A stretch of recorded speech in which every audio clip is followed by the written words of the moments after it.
विद्यालय मेरी हिंदी कक्षा हिंदी पद में आपका स्वागत है। तो आज मल्हार कक्षा 6 की हिंदी की जो नई किताब है एनसीईआरटी की, उसके एक नए लेसन के साथ मैं हूँ आपके साथ। चैनल पर नए हैं तो सब्सक्राइब कर लीजिएगा ताकि यूं ही हमारी मुलाकात जल्दी जल्दी होती रहे। तो चलिए अब देख लेते हैं आज का पाठ, जिसका शीर्षक है मैया मैं नहीं माखन खायो। जी हाँ, बिल्कुल सही समझ रहे हैं आप। ये महान कवि संत सूरदास जी की रचना है और सूरदास के पद इसे हम कह सकते हैं, है ना। तो ये आप जानते ही हैं। इस सूरदास जी के बारे में मैं बता दूं कि उनका जन्म जो है 15वीं शताब्दी में हुआ था और उन्होंने ब्रज भाषा में बहुत ही खूबसूरत रचनाएं की हैं और खासकर कृष्ण की बाल लीलाओं का इतना मनोहारी, इतना सुरम्य वर्णन उन्होंने किया है जो हमें बहुत ही बिरला कहीं देखने को मिलेगा। मिलता ही नहीं है कहना चाहिए। सूरदास जी और कृष्ण की बाल लीला एक दूसरे के पर्याय बन गए हैं और कृष्ण की बाल लीला का ऐसा ही एक मनोहारी वर्णन इस पाठ में भी है। तो पहले आपके लिए वाचन करूंगी मैं और उसके बाद फिर इसका अर्थ यानी कि भावार्थ यानी कि व्याख्या आपको बताऊंगी। तो आइए देखते हैं क्या है सूर के इस पद में। मैया मैं नहीं माखन खायो, भोर भयो गैयन के पाछे मधुबन मोहे पठायो, चार पहर बंसी बट भटक्यो, सांझ परे घर आयो। मैं बालक बहियन को छोटो, छीको के ही विधि पायो, ग्वाल बाल सब बैर परे हैं, बरबस मुख लपटायो। तू माता मन की अति भोरी, इनके कही पति आयो, जिय तेरे कछु भेद उपजी हैं, जानी परायो जायो। ये ले अपनी लकुटी कमरिया, बहुत ही नाच नचायो, सूरदास तब बिहसी जसोदा, ले और कंठ लगायो। तो देखा कितना प्यारा है ये सूर का पद और इसमें श्री कृष्ण की बाल लीला का वर्णन है। तो थोड़ा सा आपको पहले बैकग्राउंड बता दूं। होता ये है कि हमारे नटखट कान्हा जो हैं अपने ग्वाल सखा के साथ, ग्वाल गोपियों के साथ क्या करते हैं, चुपचाप से मैया यशोदा ने जो माखन बनाकर रखा है ना वो खा लेते हैं। और भाई इतना ही नहीं, अपने ही घर का नहीं खाते हैं, बाहर भी दूसरी गोपियों के घर में भी जाकर चुपचाप से ये पूरी टोली जाती है और माखन चुरा कर खा लेती। तभी तो उनका एक नाम माखन चोर भी है और इन सबके लीडर होते हैं ये कान्हा जी ही। ठीक है, तो ऐसा ही एक अवसर है जहां मैया यशोदा के पास शिकायत आ गई है कि कान्हा ने क्या किया है, माखन खा लिया है चुरा कर।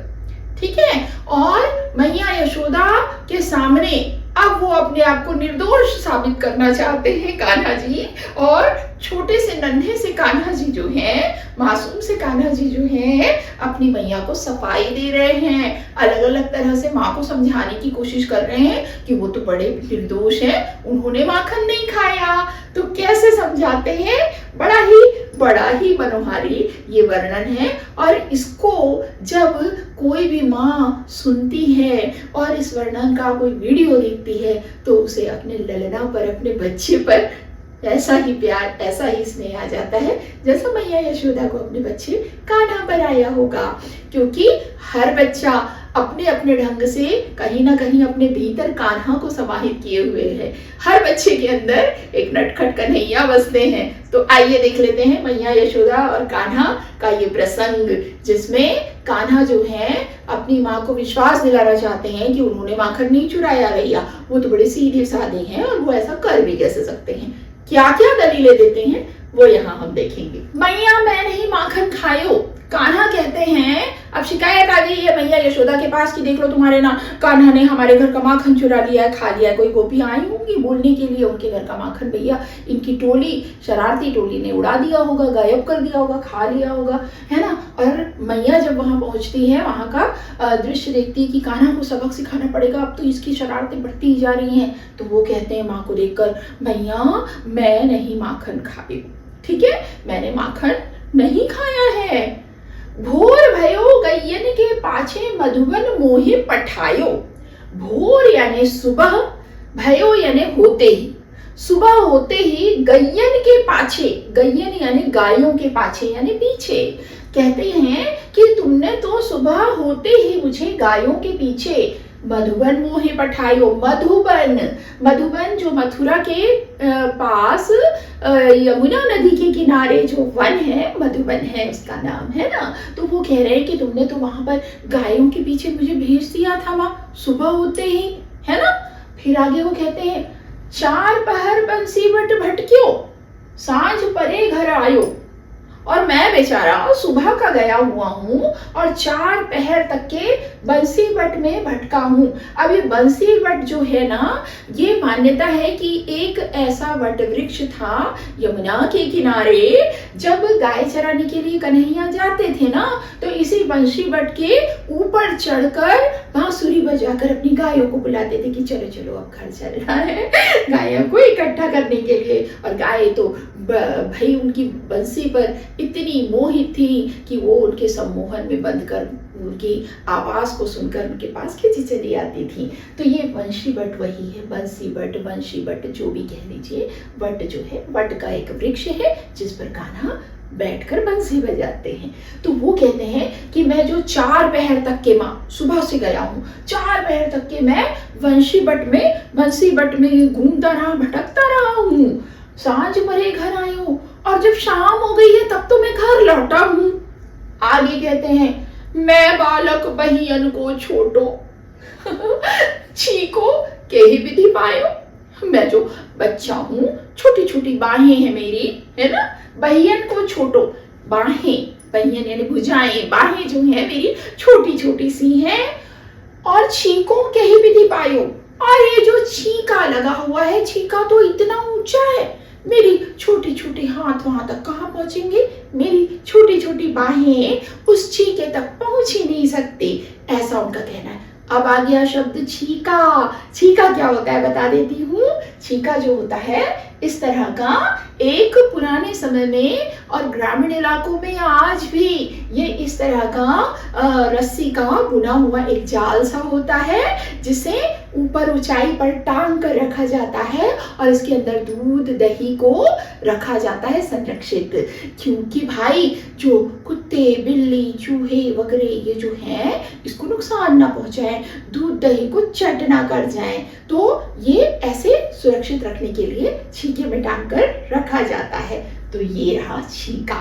तो वो कह रहे हैं कि मेरे हाथ छोटे छोटे हैं माँ, और ये छीके तक के कैसे पहुंचेंगे, सोच के देखो तो जरा। फिर आगे कहते हैं, ग्वाल बाल सब बैर परे हैं, बरबस मुख लपटाए।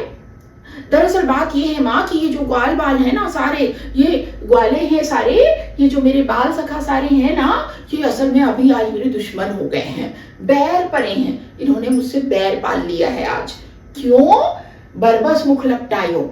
और ये तो क्या दुश्मनी ही तो है ना भाई, कि मैंने तो कुछ किया नहीं है, और इन लोगों ने ये जो माखन लगा हुआ मुंह पे देख रही हो ना, वो मैंने नहीं चुराया है। ये जो ग्वाल बाल है ना, इन लोगों ने जबरदस्ती मेरे मुंह पे पूरा मल दिया है, पूरा इधर उधर लगा दिया है, मैंने नहीं खाया, ये मेरे खाने के कारण नहीं लगा है, ये ग्वाल बाल लोगों ने किया है, ये मेरे से दुश्मनी रख रहे हैं आज, ऐसा वो कहते हैं। कितना मनोहारी। मैं तो जब जब इसको पढ़ती हूँ या पढ़ाती हूँ, मेरा अंतर मन जो है एकदम आह्लादित हो जाता है, क्या बताऊं।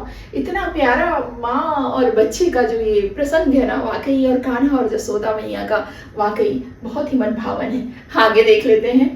तू माता मन की अति भोरी, इनके कहीं पति आयो। अब वो माँ से कह रहे हैं कि असल में माँ तू ना मन की बड़ी भोली है, जो इन लोगों की बातों में आ रही है ना। ये तेरे बच्चे पर दोष लगा रहे हैं कि तुम्हारे कान्हा ने माखन चुराया है, और दरअसल मैंने कुछ किया ही नहीं है, और तुम भी इतनी भोली हो कि इन लोगों की बातों में आ रही हो, है ना। इनकी बातों को पतियाना यानी कि विश्वास करना, है ना। आप इनकी बातों को सही मान रही हो, ये जो कह रहे हैं उनको। जी तेरे का जो भेद उपजी है।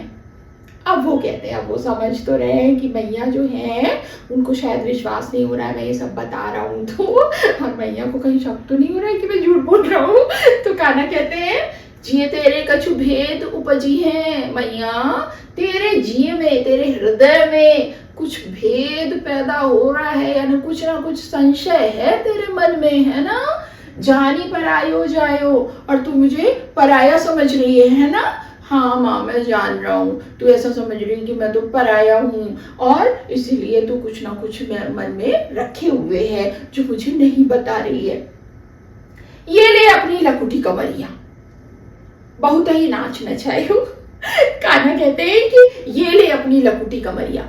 अब लकुटी, लाठी, कमरिया एक छोटा कंबल होता था।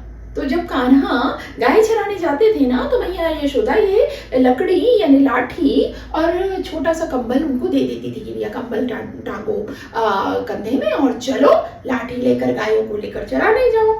तो वो अब देखते हैं कि माँ पर तो कुछ असर हो रहा है कि नहीं, वो जानना चाह रहे हैं, अंदर अंदर बच्चे तो है। तो वो कहते हैं कि अब देखिए कृष्ण ने जब मानव अवतार लिया तो बाल लीला भी बड़ी शिद्दत से बालक बनकर ही मैया के सामने नन्हे बालक बनकर ही उन्होंने भरपूर एंजॉय किया अपने बालपन को। तो वही वो कहते हैं कि ये लो अपनी लकुटी कमरिया माँ, ये लो अपनी लकुटी कमरिया यानी ये लाठी भी लो, ये कंबल भी जो कमली जो कहते हैं वो भी आप रख लो बाबा। और इन लोगों ने बहुत ही नाच नचाया। आज तो इनको लेकर जो मैं गया हूँ ना तो आज तो बहुत नाच नचाया, बहुत थका दिया है आज तो इन लोगों ने मुझे।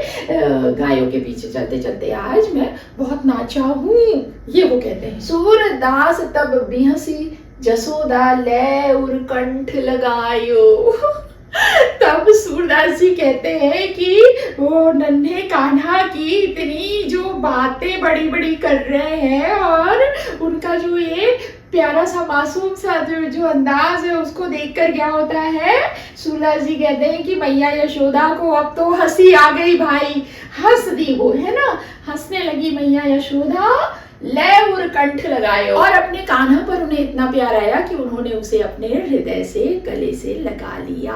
तो देखा आपने कितना प्यारा है श्री कृष्ण की बाल लीला का ये वर्णन, जिसमें कान्हा और मैया यशोदा का आपसी एक व्यवहार, एक प्रसंग, एक घटना का चित्रण यहाँ पर बड़े ही मनोहारी तरीके से किया है सूरदास जी ने। सूरदास जी 15वीं शताब्दी में जन्मे थे और 16वीं शताब्दी में वो इस दुनिया से चले गए थे और उन्होंने ब्रज भाषा में बहुत ही खूबसूरत कृष्ण भजन, कृष्ण के पद, कृष्ण के ऊपर कविताएं लिखी हैं और जो हिंदी साहित्य की अनमोल धरोहर है।